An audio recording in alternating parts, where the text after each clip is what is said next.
In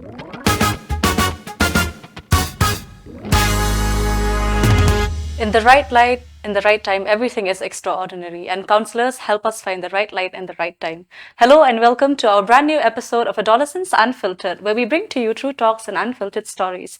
This podcast is brought to you by the Health and Family Welfare Department, Meghalaya. I am your host, Evangeline, and I have with me today two expert guests who are counselors themselves, adolescent counselors. And if you could just please introduce yourself to our viewers.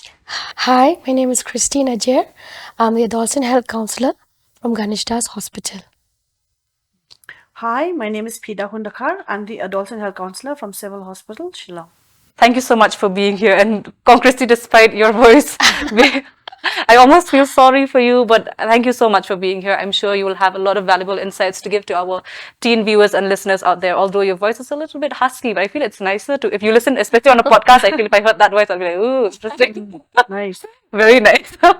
So yeah, before we get into our discussion for today, I just would like you to brief what is counseling? What is the whole general concept of counseling and how did it come about, or how it started? Counseling is a professional platform between two people, the counselor and the client themselves, where it is based on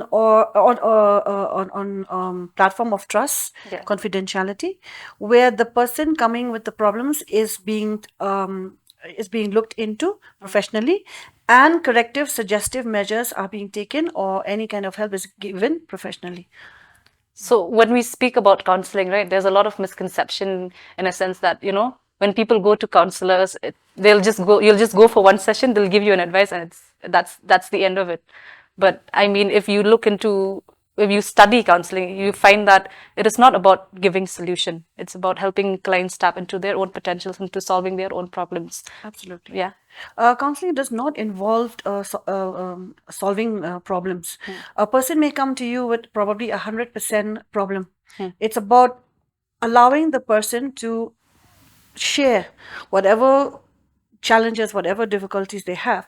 Probably he comes to us with 100% of problems. So after counseling, probably he goes home with at least a 60% lighter. So that is more important, and that's more effective. Counseling does not involve solving problems for people.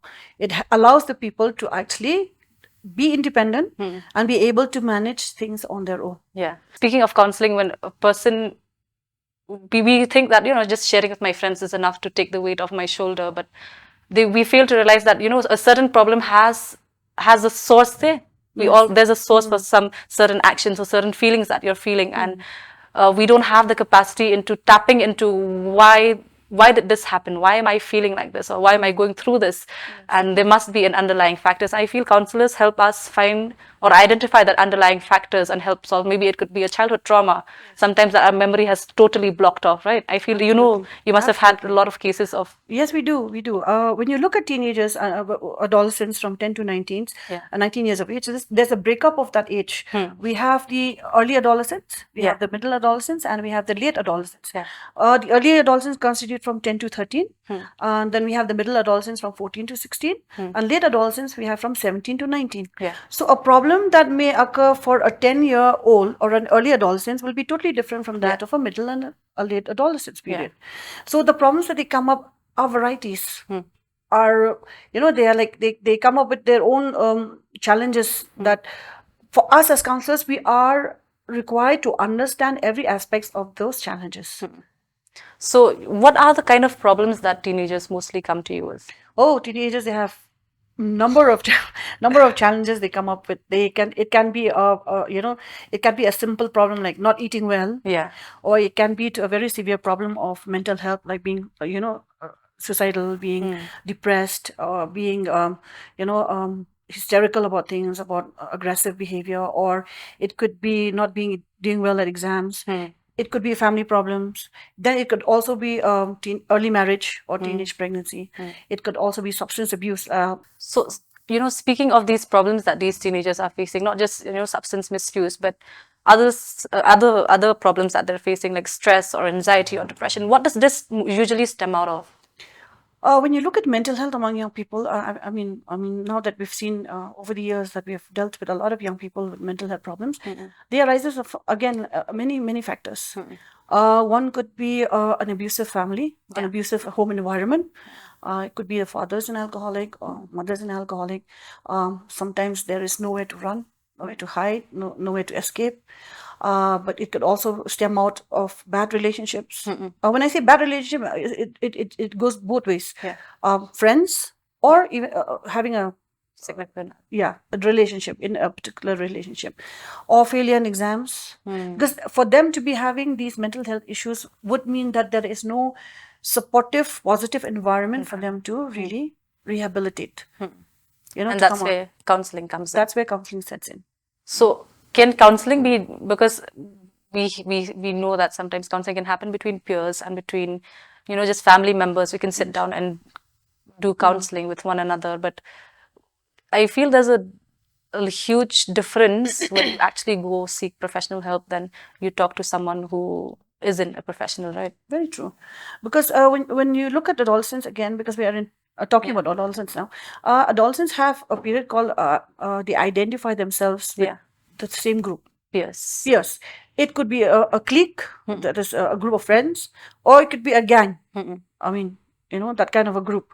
But then for them to be having problems, they feel that because they identify much more with their friends, so they feel that they will not be judged whatever problems they come up with.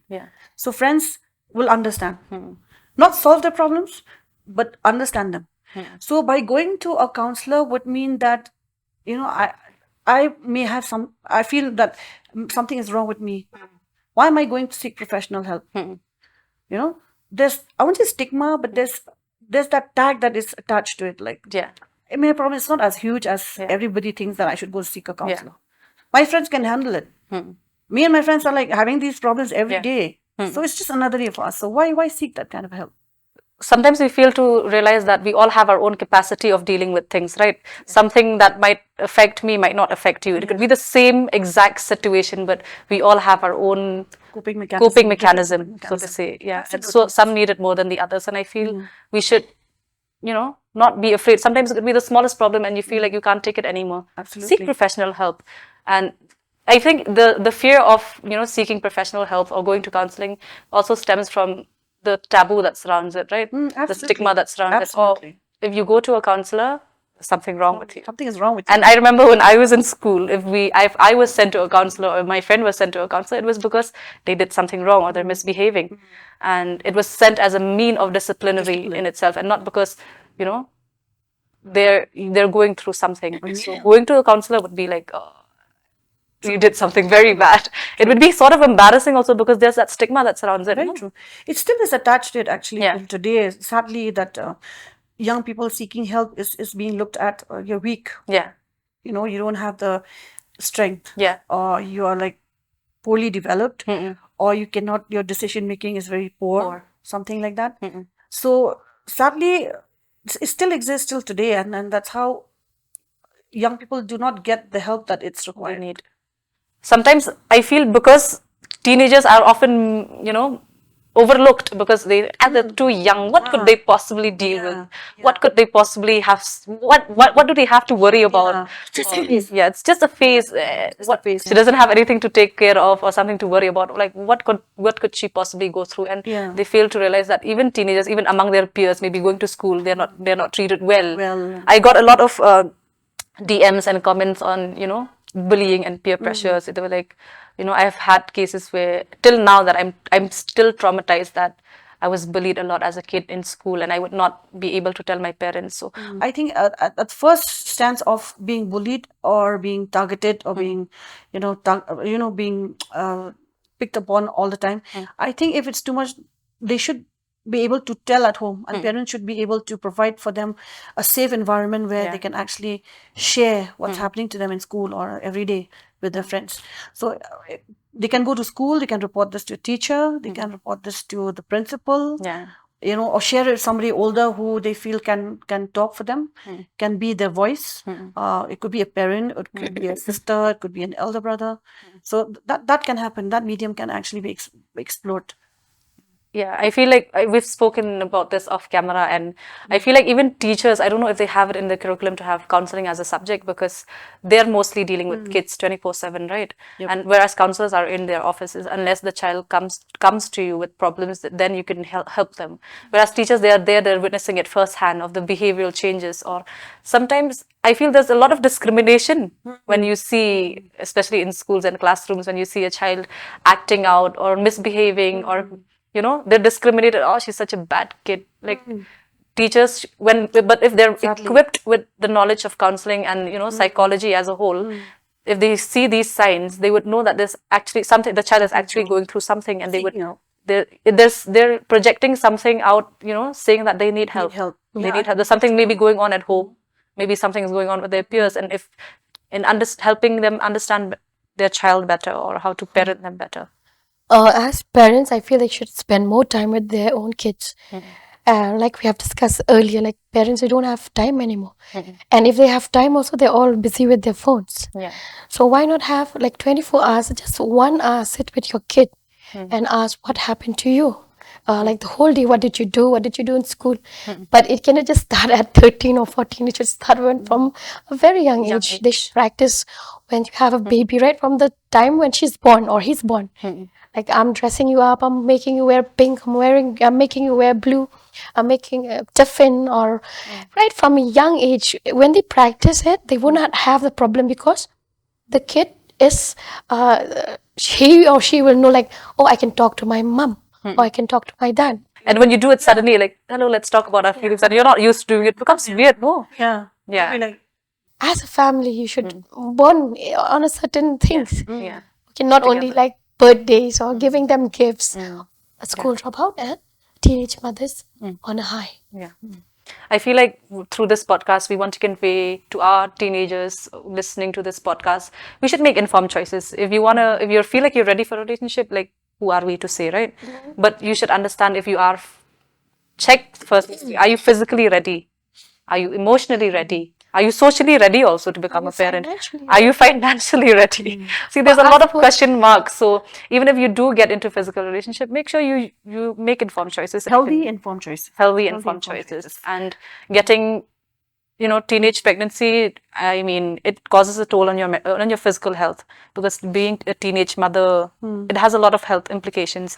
We have a lot of cases of infant mortality rate and maternal mortality rate because of these cases, that teenagers get pregnant very early on, and sometimes during childbirth there are complications, and sometimes if the mother survives, the child doesn't. So it all impacts the development of the country as a whole, not just, and that is very last of our concern, but the impact it has on an individual, on its family members, it's really sad to look at, and we don't want that our teenagers, our viewers and listeners out there watching this podcast to make such choices that will cost you your future, right? So what are the other cases that you're dealing with with teenage pregnancies? Because I'm working in Ganeshdas Hospital, Yeah. so I get more of maternal problems, teenage pregnancy, menstrual problem, STD, HIV cases, and even sometimes we have abortion cases.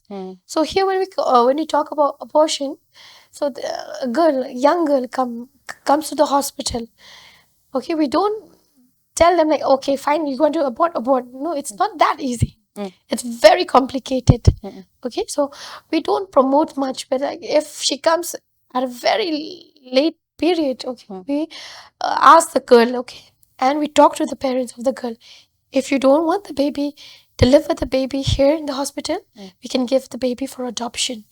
Rather than just give birth somewhere, throw them, which you have seen so many cases. Yeah. Because that, when we talk to the person, okay, the person who has just thrown a baby, when we ask, why do you do that? Why? They say like, I'm scared because my parents will beat me, so many things. Yeah. So I'm scared. I just give birth and throw it and dump it somewhere in the jungle, somewhere in a dustbin. They just want to solve the problem there. But no, it's not like that. So if any one of you watching, if you are, okay, so you have had unprotected sex with your partner, you have missed your period, and maybe some of you are pregnant, don't be scared. Okay, you can come to our center, we can have a talk. Okay, and we can, if you don't want to take the risk of taking care of the baby, you can give the baby for adoption. So many people without having children, they're every day they'll come and ask whether anyone has kept a baby here, because we wanted to give them full care. And the baby who and the people who adopt the baby are a very well-to-do family. Okay, they have because again, it doesn't just you don't just come to the hospital. It has to go through many Legal process. legal process, and when they give the baby, it's always a well-to-do family. They'll take care rather than just they're taking away a life of somebody. So these are the cases that I usually get. And there are suicidal cases because of relationship problem. Okay, my boyfriend, I had this case 2-3 days back. She was in a relationship for 14 years, and he just dumped her that like few days back. I said, I cannot take it anymore. I cannot take it anymore, because she did not tell her parents. They already had physical relationship, and it's a taboo for a young girl or to disclose that she had a physical relationship with a boyfriend. So she came, panicked, this, that, cried. I had to sit for 2 hours just listening to her whole story. But because she could not share with the parents, these are the cases that we get. So as young people, like again, know what you're doing. Okay, you will make mistake, it's obvious, like even as we are grown-ups, we still make mistake. But pay attention to the things that you do. You have to keep a good side and a bad side. It's always two sides of a coin. So whether you want the good side or the bad side, it's up to you.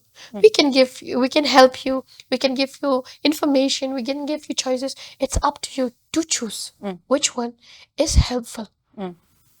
So, speaking, we have we have discussed on so many problems relating to teenagers, that is stress, I want to know, I want to tell you a case whereby, a friend of mine has gone through a lot of family problems, and, so she reached to an extent whereby, she got to a phase where she gets these anxiety attacks, and so much so that it affects her physical health, and she can't breathe, and she gets seizures. So, I mean, in cases like that, what would you suggest, or like what kind of an exercise would you? Because when that happened in front of me, I didn't know what to do. I like, what am I supposed to do, right? So, what kind of exercises do you have? Any helpful tips or exercises for people going through a panic attack or an anxiety attack? Well, I myself sometimes have these panic attacks. Like I would understand totally if somebody like that, if a situation happens and you get these attacks and you don't know what to do. Usually we would usually tell young people who do who have these panic attacks, like, you can have these breathing exercises that you can do. Okay, so you can breathe in, breathe out. If it happens at the spur of the moment, breathe in, breathe out. That it helps. Okay, and you count a number of times that you breathe in and you breathe out. But more importantly is that you should have some time for yourself to meditate. I feel that meditation is so important. It's very, very important for your mental health. Like you don't take that much, don't that amount of time for you to really do that, but you can just take that half an hour of your time to meditate. You have a self-reflection on yourself, self-inventory of yourself. Yeah, because that's very important, especially if you come home from a very busy day, or from maybe a college day or a school day or a working day. I think that half an hour of the time that you spend with yourself and meditate, I think that's very important.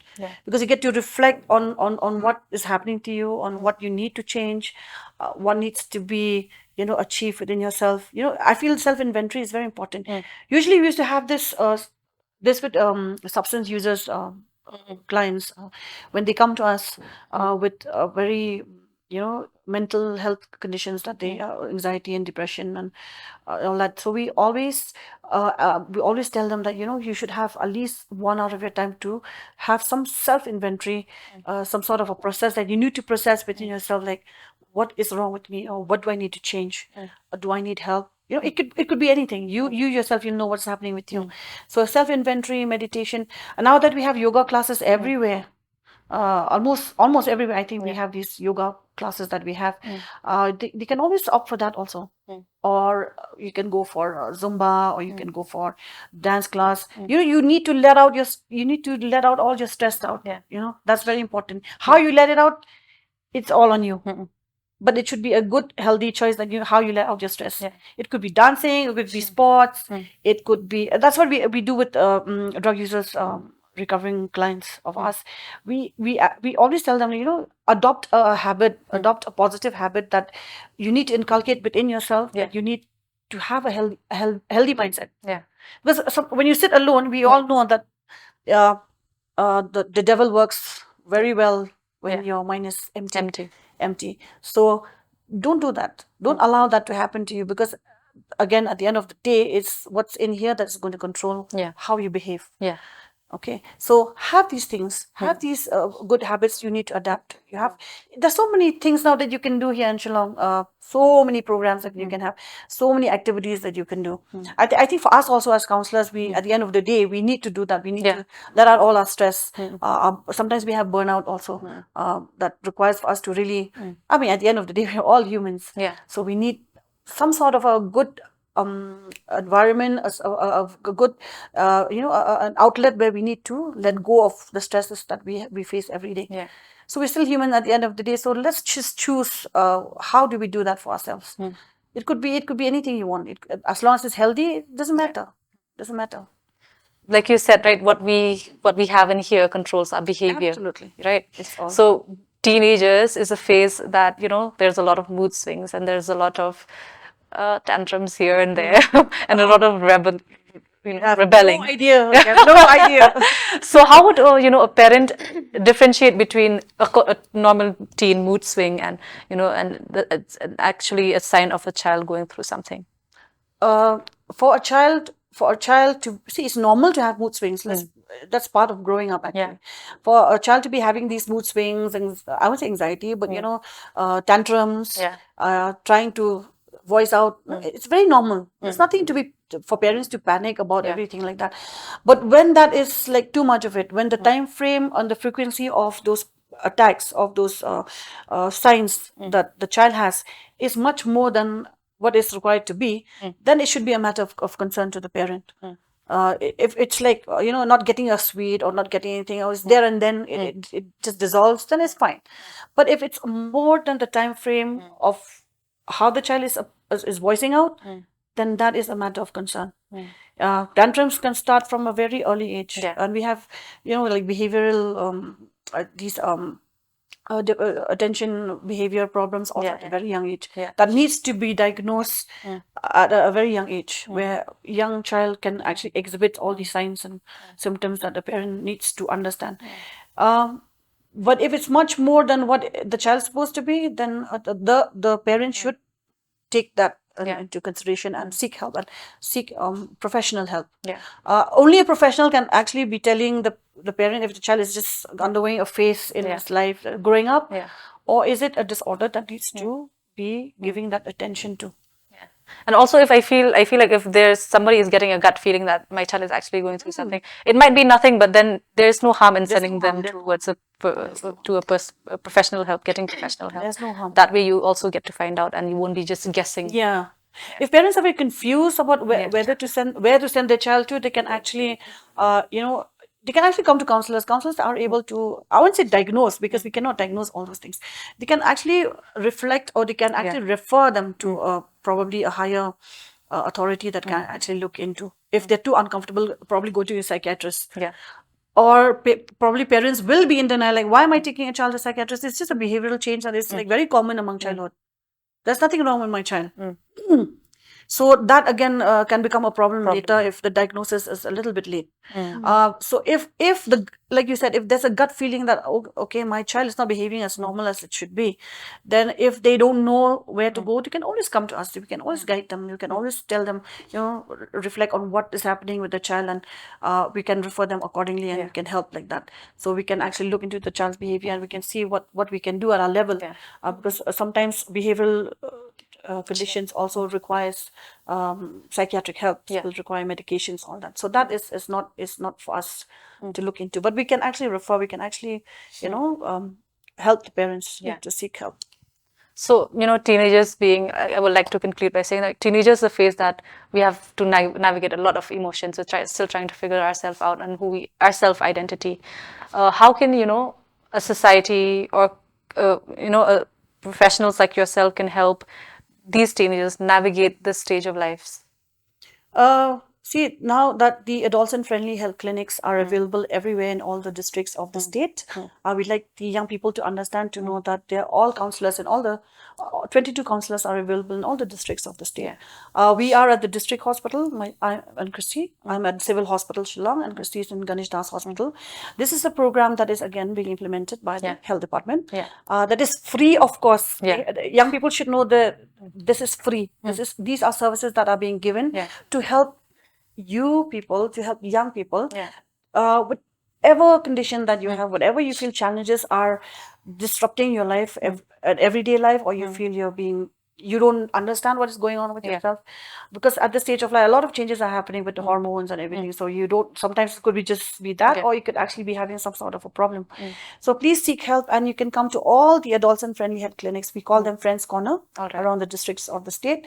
Whichever district that you are, wherever you feel you're comfortable, you can always come to us and find that kind of a help where we can actually help you professionally and guide you appropriate services that will require what is it that you are required to get, what kind of services. So you need not feel shy. This is not something new. This is for us. We'll be very happy to have you. Not, I mean, happy that you're not saying that you should be having problems to come to us. But please seek good, reliable professional help if there's anything that is like you feel that you're confused or you don't know where to go. Don't take matters into your own hands. It's nothing like that. Problems will be there even if you're older. Problems will be different. If you're younger, problems will be different. If you're a teenager, problems are going to be there every day. But getting help is what is a strength of, it shows your strength. It shows positivity. It shows that you are not weak at all. Please don't get this inside your head that if I have a problem, I need to see, when I seek professional help, I'm weak. No. The fact that you are allowing yourself to get healed, allowing yourself to get help, shows that you're strong enough to be able to do that for yourself. And you alone can influence yourself. You alone can actually make that healthy choice. You alone can make that decision. What about Christy? Do you have an end note? Just to add, these Friends Corner, it's open from Monday to Saturday, so they can come. It depends on our timing will be like from 9 to 4 or 5. So if you want to meet us, or you can come. So again, it's confidential. So maybe you'll think like we'll reveal your cases to your parents or in a social media, but it's not like that. So you can come seek help. Okay, with there. Don't think like you're alone. That no one will understand.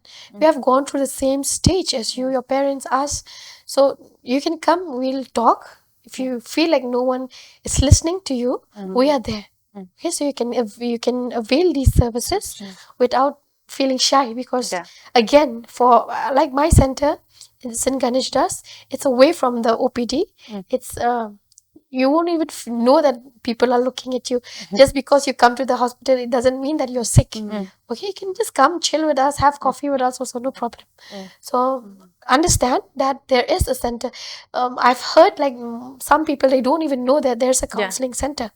So maybe through this media, we can share, and you can also tell your friends. Maybe the ones who are watching, they don't have problems, but if you see that your friends need help, you can always tell them, yes, there is a center for us young adolescents. You can come and seek help, and maybe we can have a normal, happy life. Like we're supposed to be happy, no one's supposed to be sad.